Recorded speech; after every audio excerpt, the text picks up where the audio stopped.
கல்யாணம்னு ஒன்று நடந்தா அது என் கூட தான் நடக்கணும். காயத்ரி வாழ்ந்தா என் கூட தான் வாழணும். நான் உசுரோட இருக்கிற வரைக்கும் காயத்ரி வேற யாரையும் கல்யாணம் பண்ண விட மாட்டேன். நீ கவலைப்படாத, நான் உன்னை அப்படியே விட்டுற மாட்டேன். என் உசுரே போனாலும் சரி, அதை பத்தி நான் கவலைப்பட மாட்டேன்.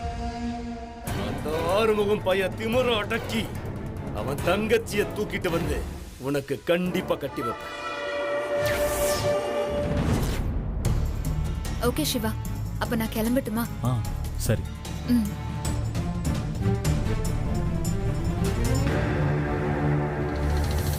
ஆண்டி ஒரு நிமிஷம். சொல்லுமா. எப்படியோ இவங்க 2 பேரோட கல்யாணம் நல்லபடியா முடிஞ்சிருச்சு. அடுத்ததா எங்க கல்யாண விஷயத்தை பத்தி நீங்க வீட்ல பேசணும். கண்டிப்பா நான் பேசுறேம்மா, சரியா? சரிங்க ஆண்டி. அப்பா எனக்காக வெயிட் பண்ணிட்டு இருப்பாரு. போயிட்டு வா. பாய் சிவா. பாய்.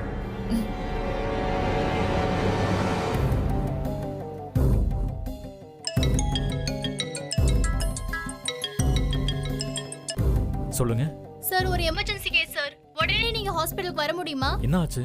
ஒரு பேஷண்ட்க்கு கார்டியாக் அரெஸ்ட் ஆகிருச்சு சார். நீங்க வர முடியுமா சார்? இதோ உடனே வரேன். Thank you sir. அம்மா, ஹாஸ்பிட்டல் ஒரு எமர்ஜென்சி, இமிடியேட்டா வர சொன்னாங்க. போயிட்டு வாப்பா. பெரியமா, என்னையா? ஹாஸ்பிட்டல் ஒரு எமர்ஜென்சி, என்ன வர சொல்றாங்க. நான் உடனே கிளம்பணும். என்ன தப்பா நினைச்சுக்காதீங்க. நான் ஏன் உன்னை தப்பா நினைச்சுக்க போறேன்? நீ சாமிக்கு சமமானவையா. நீ போய் ஒரு உசுரை காப்பாத்து. வரேன் பெரியமா. ஆறுமுகம், நான் ஈவினிங் வீட்டில் வந்து உன்னை பார்க்குறேன். சரி சிவா, போயிட்டு வா. வரேன் பெரியமா.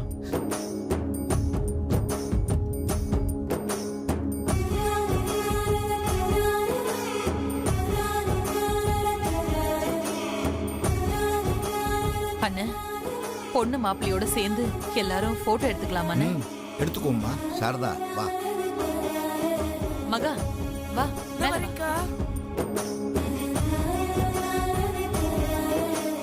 சிக்கி வா. வா வா.